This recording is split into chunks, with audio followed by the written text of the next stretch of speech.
Hi everyone, Allison Davis here with a layout that I created using the Hip Kit Club November 2024 kits and a sketch that I also created to go with these kits. I've always been a huge cheerleader for using sketches no matter your skill level. They are such a versatile tool that can save you time and headache. The way I see it, sketches do the heavy lifting while you get to have all the fun. And there are about 1,000,001 ways to adapt and personalize a sketch design to fit your needs. The sketch I'm using in this video has some vertical strips for the background, and there is a giant tree made up of 1/2-inch horizontal strips. And then on the tree, there's this really big garland made up of chipboard circles and other Christmassy elements. And then there are 3 smaller photos surrounding that tree. If you are interested in using this sketch, you can download it at the Hip Kit Club website, and I'll link to that down below in the video description. For this layout, I used the following products from the November 2024 kits. From the main kit, I used some of the papers, the gold puffy words, and some of the die cuts from the ephemera package. From the embellishment kit, I used the chipboard die cuts, the puffy stickers, the glitter star epoxy stickers, and the chipboard circles that ended up being a large part of the inspiration for the sketch and layout I created. And then I used all of the colors of paper in the Cardstock Kit. And this is just a few of the super fun products from the November kits. There are so many cool things like the plaid layering stencils and the Christmas sweater metal die. So many fun items. And if you want to purchase anything, be sure to use my code Allison Davis for 10% off. So to begin my layout, I started with that large tree. First, I'm going to create the base for the tree that the strips will be adhered to. So I start out by cutting an 8 3/4 inch by 11 1/2 inch piece of cardstock, and then I found the center of the top edge of that rectangle, made a pencil mark there, and then lined up that middle pencil mark and the bottom 2 corners, and then cut to create that triangle. For the strips that will go on the tree, I decided to use the papers from the November 2024 Cardstock Kit. There's going to be a lot of detail in the garland, so I thought it was best to stick to those solid colors for these strips so it doesn't overpower the garland. I am cutting several 1/2-inch strips in a variety of colors. And you don't need a full strip for each strip on the tree because as you get to the top, the pieces you need are smaller and smaller. So on some of them, you can use a single strip more than once. To cover the tree, I started at the bottom, lined that strip up with the bottom edge, and then added the next strip and the next strip and the next strip, following a color pattern as I go. And occasionally I stop to trim off the strips that are hanging over the edges so I could use those pieces a second time if I need to. You'll quickly learn that I am a bit of a stitching addict, so I'm going to add hand stitching in the center of each strip. First, I use my OmniGrid ruler to draw a pencil line in the middle of each strip. I almost always start my stitching from a pencil line. That pencil line serves as a guide for piercing the holes, and it gives you a little bit of a preview of what that stitching might look like, so you can judge it if you like it or not before you commit to poking holes in your paper. After the pencil lines are drawn, I place a foam mat under my tree and use a paper piercing tool to pierce holes along the pencil lines. For this design, because the straight line begins and ends on an angled edge, I also pierced a hole right on that edge. This adds a little notch that will hold that stitch in place when you wrap it around the edge. Without that notch, your thread won't always stay in that straight position. I'm going to stitch with colors that match the color of the strip. So I've pulled out embroidery floss that matches those colors. And I'm starting at the bottom with that tan color first. So I'll stitch all of the tan strips and then move on to the yellow and stitch all of those, and then the green, and so on. Most of the time I use 3 strands of embroidery floss for my stitching. This makes it so much easier to pull through the holes, and you don't really notice a huge difference in the thickness or the texture and dimension of the finished stitch when you use less threads. So I start by anchoring my thread on the back with a small piece of tape, and I am stitching this design using a back stitch. And this is my go-to bread and butter stitch that I use when I want a continuous line of stitching. So for this stitch, you come up the next empty hole and then back down the one behind it. I always tell people to visualize the icing on a Hostess cupcake, and that looped line of icing is created by moving forward and looping backwards. It's the exact same motion with a back stitch.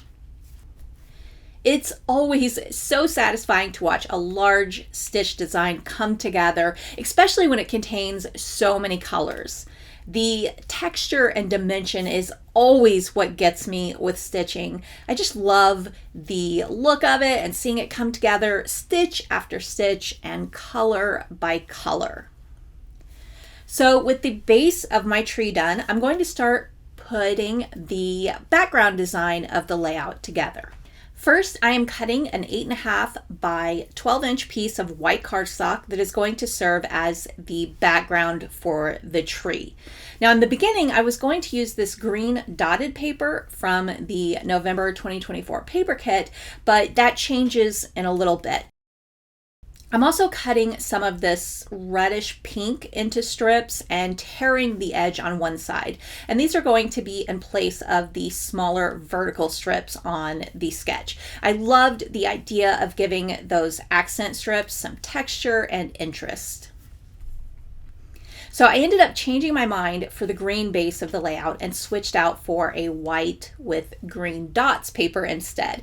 I really wanted to use the green paper as an accent, so I am cutting a few strips from that and then tearing one edge, just like I did with the pink paper.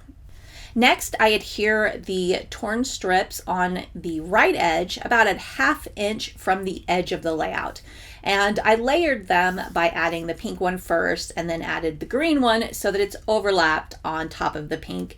And then I added the larger white cardstock piece covering the straight edge of the torn strips.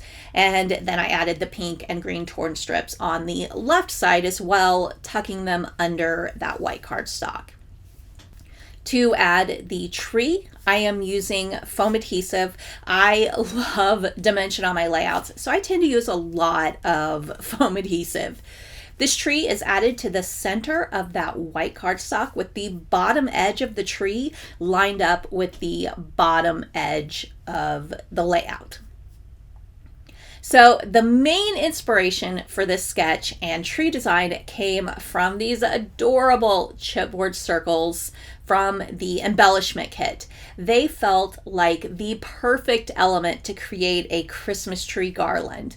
So I started off by cutting them into individual pieces with the clear backing still on it. I'm a perfectionist, so I always like to lay things out on my layout first to make sure I like the arrangement before I start adhering anything down. And that clear backing makes this part super easy to do. Now, when laying these out, I'm looking to get an even spread of color and detail. So that's a key element to putting this together. Once I am happy with the arrangement of these circles, I'm going to start adding in some other elements like some die cut pieces and chipboard pieces to see how I want to fill out and decorate this garland. I'm adding some candy canes, gingerbread people, a bow, and a stocking. Just a lot of detail that adds interest to this design. And when I'm happy with the arrangement of it, I start adhering it all down. I start by adhering the chipboard circles flat, and then I'm using foam adhesive for all of those die cut pieces. With the tree decorated with the main pieces, now I can add my photos. My photo sizes differ slightly from the sketch. I often adapt the sketch to work with the photo sizes I have on hand. It's just easier that way to me, instead of trying to edit and print photos in the exact size of the sketch.